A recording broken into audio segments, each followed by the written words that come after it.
स्वागत है। मैं आपके साथ पूजा यादव और आज हम आ गए हैं इस्कॉन, जहाँ पर प्रेस कॉन्फ्रेंस हो रहा है, जहाँ पर इस्कॉन के जो वाइस प्रेसिडेंट है, प्रेसिडेंट है, वो भी आए हुए हैं। तो यहाँ पर हम आपको बताएंगे कि आखिर जो जगन्नाथ यात्रा आने वाला है उसको लेकर इनका क्या राय है, उसके पीछे की पौराणिक कथाएं बहुत सी ऐसी मानी जाती है, लेकिन इनके हिसाब से कौन सी कथाएं सत्य है ये हम आपको बताते हैं। जो रथ यात्रा आने वाला है उसकी कोई पौराणिक कथा है जो आप हमारे दर्शकों को बताएं? रथ यात्रा एक बहुत ही, इसका इतिहास बहुत ही लंबा है। काफ़ी सारे इतिहास हैं, लेकिन जो सबसे मेन दो है कैसे भगवान का आविर्भाव हुआ, वो इस प्रकार है कि जब भगवान कृष्ण द्वारका में थे तो हम जानते हैं कि भगवान कृष्ण के 16,108 वाइफ्स थे। भगवान ने सिर्फ 8 ही विवाह किए थे, लेकिन 16,100 जो कुछ रानियां थी, क्वींस थे, जो क्या प्रिंसेस बोलेंगे, राजकुमारियां थी, उनको एक राक्षस ने पूरे विश्व से अलग अलग राज्यों से कैदी बना के अपने उसमें राज्य में रखा था। उनके साथ में दुर्व्यवहार करता था। तो भगवान कृष्ण को जब पता चला तो भगवान कृष्ण जाके उन 16,100 राजकुमारियों को उस दुष्ट की हत्या करने के बाद में छुड़ा लिए। तो उन राजकुमारियों ने बोला कि भगवान अब हम कहाँ जाएंगे, क्योंकि इस राक्षस ने हमारे साथ में मिसबिहेव किया, गलत काम किए हैं और हमें समाज एक्सेप्ट नहीं करेगा, स्वीकारेगा नहीं, तो कृपा करके आप ही हमसे विवाह कर लीजिए। तो भगवान ने 16,100 उन राजकुमारियों से विवाह कर लिया और भगवान की 8 पत्नियां थीं, तो इसीलिए 16,108 भगवान की वाइफ थी। तो जब वो लोग द्वारका में रहते थे तो एक दिन भगवान कृष्ण के सभी पत्नियों ने बोला कि हमने सुना है कि भगवान कृष्ण के जो वृंदावन की लीलाएं हैं वो बहुत ही मधुर हैं, तो हम चाहते हैं उन लीलाओं का श्रवण करना। और लेकिन वृंदावन में तो सिर्फ रोहिणी माता थी जो जानते थे, उन्होंने देखा था भगवान की बाल लीलाओं को। तो सबने रिक्वेस्ट किया रोहिणी माता को कि आप कथा सुनाइए। तो रोहिणी माता ने बोला ठीक है। तो वो लोग एक कमरे में बैठ गए, लेकिन फिर रानियों ने बोला कि कृष्ण बलराम जी तो हमारे क्या बोलेंगे, ब्रदर इन लॉ है, तो आएंगे तो हम लोग शर्मा जाएंगे और कृष्ण भगवान जब आएंगे तो वो भी हम लोग को डिस्टर्ब करेंगे। तो सुभद्रा को बोला गया कि एक काम करो, दरवाजे पर ध्यान रखना, अगर कृष्ण बलराम आएंगे तो उनको रोक लेना। तो फिर इस तरह कथा शुरू हो गई। तो तभी बीच में कृष्ण बलराम भी आ गए। तो कृष्ण बलराम को आते हुए देख के सुभद्रा महारानी और दरवाजे में खड़े होकर इस तरह खड़ी हो गई और रोक लिया। तो फिर कृष्ण बलराम साइड में खड़े होकर वो भी सुनने लगे। तो जब तीनों लोग कथा सुन रहे थे खड़े होकर, और जब रोहिणी माता ने वृंदावन में गोपियों के बारे में वर्णन करना शुरू किया तो भगवान को वृंदावन का याद आ गया और गोपियों का निश्चल प्रेम के बारे में उनको स्मरण हो गया। तो जैसे हम बोलते हैं कि जब हम लोग को कोई आनंद आता है, कुछ होता है, तो हमारे भी रोम खड़े हो जाते हैं या आंसू आते हैं। तो भगवान को भी जब बहुत ही आनंद आता है, तो ये जो हम जगन्नाथ का रूप है, ये भगवान कृष्ण का आनंद का फॉर्म है। तो कच्छप का जिस तरह शरीर में वो पैर चले जाते हैं, तो भगवान भी जब एकदम आश्चर्यचकित हो गए, वृंदावन के गोपियों को याद करने लगे, तो उनका हाथ भी शरीर में ऐसे प्रोग्रेस हो गया, आगे बड़ी हो गई, पैर अंदर कच्छप की तरह चला गया। सुभद्रा महारानी ऐसे थे तो उनके दोनों हाथ सीधे ही घुस गए अंदर। तो तभी उसी समय नारद मुनि ने ये देखा कि अरे ये भगवान का जो ये कैसे अद्भुत रूप में दिख रहे हैं। तो फिर बाद में नारद मुनि ने पूछा कि भगवान मैंने आपका ये बहुत ही अद्भुत रूप देखा है, इसको रूप को क्या कहते हैं? तो भगवान ने बताया कि ये मेरा जगन्नाथ का फॉर्म है, ये मेरे महा आनंद का फॉर्म है। तो भगवान नारद मुनि ने फिर भगवान से ये बोला कि आप कलयुग में भी फिर ऐसा फॉर्म को दीजिए। तो भगवान बोले कि हाँ, ये मेरा कलयुग का विशेष फॉर्म है। और बाद में फिर हम जानते हैं कि किस तरह एक जो राजा थे, राजा इंद्रद्युम्न थे, उनको स्वप्न आया और फिर 3 लकड़ियां जब समुद्र में बह के आ रही थी तो उनको गाइड किया गया कि आप उनको लेके मूर्ति बनवाइए। और फिर विश्वकर्मा जी आए, मूर्ति बनाने लगे, विग्रह बनाने लगे, लेकिन उनकी एक शर्त थी कि अगर आप मेरा रूम मत खोलिएगा जब तक मैं खुद न खोलूं। लेकिन 7 दिन के बाद जब आवाज़ बंद हो गई तो राजा को लगा कि लगता कहीं वो मर तो नहीं गए ना, तो उन्होंने दरवाजा खोल दिया। फिर विश्वकर्मा ने बोला कि आपने शर्त तोड़ा, मैं जा रहा हूँ। तो राजा ने जब मूर्ति को देखा इस तरह जगन्नाथ के विग्रह को, तो रोने लगे, बोले कि अरे लगता है वो इनकम्प्लीट है। लेकिन बाद में ब्रह्मा जी और सब लोग आए और उन्होंने बोला कि नहीं, ये भगवान का बहुत ही अद्भुत और कृपा वाला फॉर्म है, कलयुग का फॉर्म है, जिसको जगन्नाथ, बलदेव और सुभद्रा बोलते हैं। तो उन्हीं जगन्नाथ, बलदेव, सुभद्रा को स्नान जिस दिन ये जो पास टाइम हुआ स्नान पूर्णिमा बोलते हैं, भगवान का जन्मदिन मनाते हैं। और ब्रह्मा जी पहली आरती सब उन्होंने किया। ये पुरी में, जगन्नाथपुरी में जो मासी बाड़ी है वहाँ पर हुआ उनका। और बाद में फिर राजा ने बड़ा मंदिर बनाया और भगवान वहाँ पर फिर विराजमान है। अच्छा, ये जो उल्टा रथ है उसका भी कोई कहानी है? हाँ, तो भगवान ने ये मासी बाड़ी में जो राजा की जो पत्नी थी उनको ये वरदान दिया था कि आप हमारी मासी की तरह, आप, उनका कोई संतान नहीं था, तो उन्होंने बोला कि हम ही आपके संतान हैं।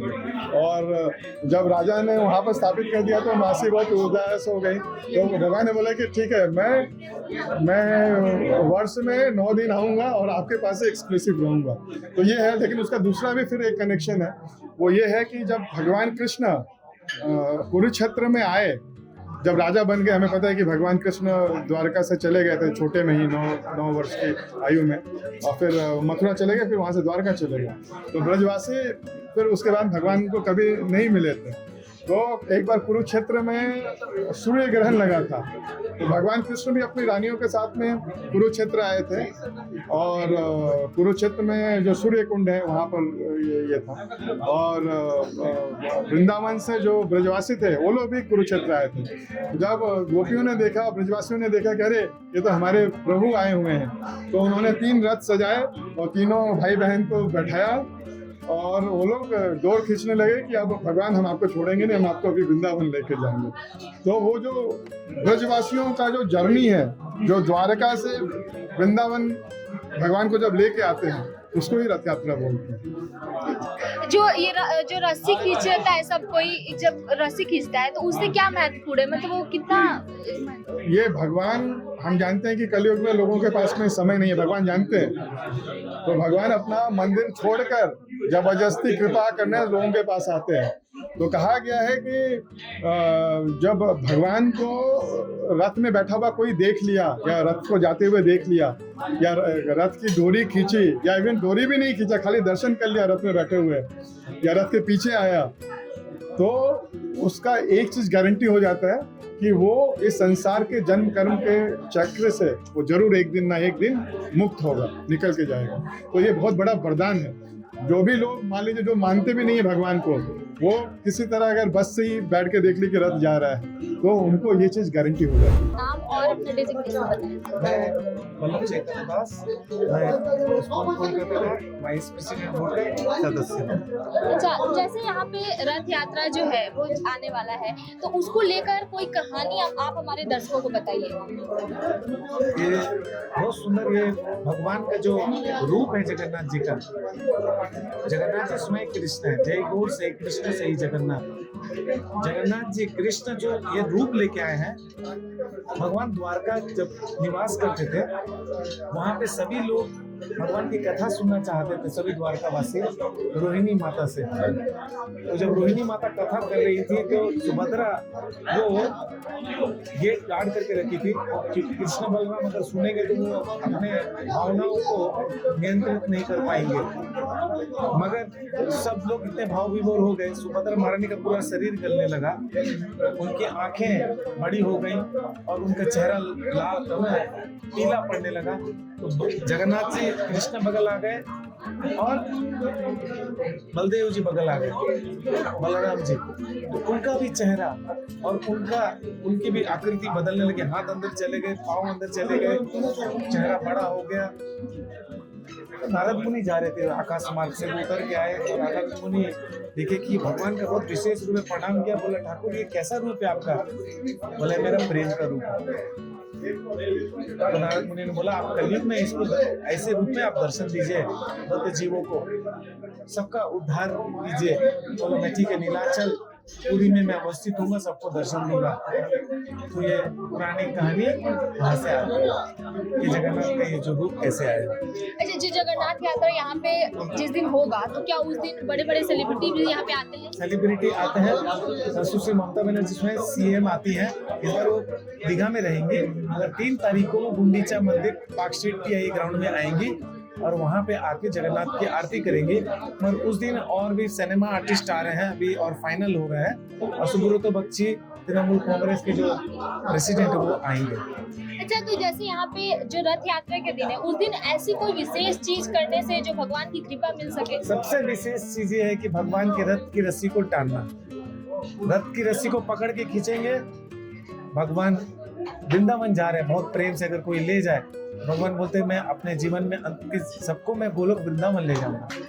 ये रस्सी खींचने का जो मतलब उसके पीछे की कहानी क्या है? इसके पीछे की कहानी ऐसा है कि कुरुक्षेत्र में द्वारकावासी और वृंदावन वासी सब मिले, तो जब राधा रानी और गोपियों ने देखा कृष्ण को राज बेस में, तो उनको अच्छा नहीं लगा, उन्होंने सारे वन बेस उनको पहनाया और रथ से घोड़े हटा दिए और जगह कृष्ण को बैठाया और बोली हम आपको ले जाएंगे वृंदावन, तो वो वृंदावन ले जाने लगे।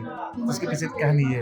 तो जो रस्सी खींचने में क्या ऐसी मतलब चीजें भगवान को सीधा उनका संपर्क होता है? चैतन्य महाप्रभु हमेशा जब जाते थे रथ लेके तो प्रार्थनाएं करते थे, जय जगन्नाथ, हरि हरि, मुनिमा मुनिया, हे मेरे जगत के नाथ, नमो ब्रह्मण्य देवाय, गो ब्रह्मण्य हिताय च, जगत हिताय कृष्णाय, गोविंदाय नमो नमः। कि आप जगत के हितकारी हैं, सबका जगत का कल्याण कीजिए, आप गौओं की रक्षा करने वाले हैं, ब्राह्मणों की रक्षा करने वाले हैं, पूजनीय हैं, और सारे जगत का कल्याण करने वाले हैं भगवान, आप सबका कल्याण कीजिए।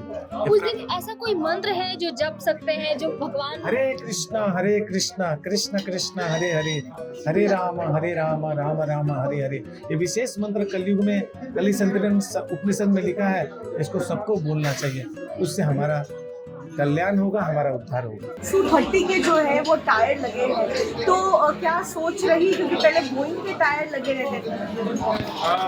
48 वर्ष तक जगन्नाथ रथ में बोइंग 747 के टायर्स थे, लेकिन टायर क्योंकि पुराने हो गए तो इस वर्ष हमने सुखोई 30 विमान के टायर्स लगाए।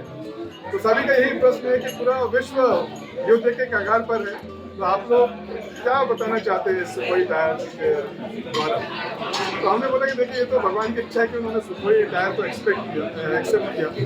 लेकिन अगर हम देखें पिछले वर्ष जब कलकत्ता की रथ यात्रा में रशिया और यूक्रेन के भक्त आए थे, तो हम जानते हैं कि उनके देशों के बीच में बहुत भयंकर युद्ध चल रहा है 3 वर्ष से। लेकिन जब यही रशियन यूक्रेनियन जगन्नाथ के सामने, रथ के सामने थे, तो सभी हाथ उठा के जय जगन्नाथ बोल रहे थे बहुत प्रेम से।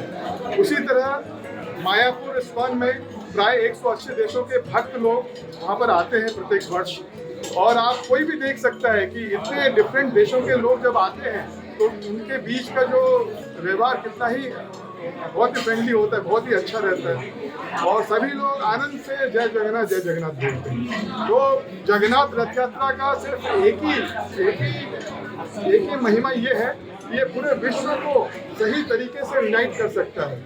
हम देखते हैं कि न्यूयॉर्क में एक यूनाइटेड नेशन है, वहाँ पर यूनाइटेड नेशन के बाहर में बहुत सारे देशों के झंडे लगे हैं, लेकिन यूनाइटेड नेशन के अंदर में क्या होता है, वहाँ पर एक देश के दूसरे देश के प्रतिनिधि के साथ झगड़ा होता है। क्यों? क्योंकि वहाँ पर भी आपको 180 देशों से ज़्यादा लोग मिलेंगे, लेकिन सभी एक साथ प्रेम से एक साथ खाते हैं, एक साथ कीर्तन करते हैं और हाथ उठा के जय जगन्नाथ बोलते हैं। तो हमारा यही मैसेज है, जब भगवान को हम केंद्रित करेंगे, जगत के नाथ को भोक्ता बनाएंगे, भोक्ता राम, तब पूरे विश्व में सही शांति आ सकती है और सभी लोग आनंद से रह सकते हैं। सर, इस्कॉन न सिर्फ कोलकाता में रथ यात्रा निकालेगा, लेकिन साथ ही दीघा में भी जगन्नाथ मंदिर से पहली बार इस बार रथ यात्रा निकली, उसको लेकर कितनी तैयारियां कर ली गई है?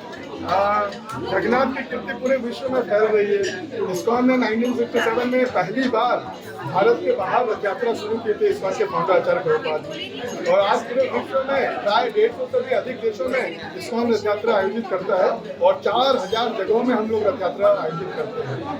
कलकत्ता में रथ यात्रा पूरी रथ यात्रा के बाद में सेकंड सबसे पॉपुलर रथ यात्रा होगी। इस बार दीघा में जगन्नाथ धाम का इनॉग्रेशन हुआ, और हम देख रहे हैं कि लास्ट 40-45 जितने भी दिन हुए हैं, जगन्नाथ धाम एक बहुत ही पॉपुलर डेस्टिनेशन हो गया है। लाखों की संख्या में लोग आ रहे हैं, 30 लाख से भी ज़्यादा लोग ऑलरेडी दर्शन कर चुके हैं। 27 जून को दीघा में पहली बार रथ यात्रा होगी, जो एक बहुत ही अपने आप में खुद बहुत ही ऐतिहासिक है। हम जानते हैं कि जो मंदिर का निर्माण हुआ है वो हजारों वर्ष के अनुसार बनाया गया है, कि हजारों वर्षों तक वो रहेगा। तो ये सब प्रथम हो रहा है। हम लोग प्रशासन ये अनुमान लगा रहा है कि प्राय 2 लाख लोग रथ यात्रा के दिन दीघा में रहेंगे। माननीय मुख्यमंत्री खुद वहाँ पर रहेंगे, दीघा में रहेंगे। माननीय मुख्यमंत्री खुद दीघा में रहेंगे और रथ यात्रा में प्राय 2 लाख लोग आएंगे और हम पूरा प्रशासन और माननीय मुख्यमंत्री खुद इसका संज्ञान ले रही है कि सभी कुछ अच्छी तरह से वहाँ पर हो जाए। हमने देखा, हमने बात किया इस्कॉन के वाइस प्रेसिडेंट से और भी अन्य लोगों से, जहाँ पर उन्होंने बताया कि जो जगन्नाथ यात्रा है उसकी क्या महत्व है हमारे जीवन में, उसके पीछे की पौराणिक कथाएं क्या है और साथ ही यहाँ पर 27 तारीख को एक भव्य रथ यात्रा होने वाला है। तो अगर आप भी इसमें शामिल होना चाहते हैं तो आ सकते हैं और ऐसे ही तमाम जानकारी के लिए आप हमारे साथ जुड़े रहें और देखते रहे सनमान network. Shyam steel flexi strong TMT बार, ये स्ट्रॉन्ग के साथ फ्लेक्सिबल भी है। आपदा मुसीबत कोई भी आए, ये घर को अटूट बनाए। जब TMT फ्लेक्सी स्ट्रॉन्ग, तो घर रहे हमेशा के लिए स्ट्रॉन्ग। ये स्टाइल का मामला है। रूपा फ्रंटलाइन।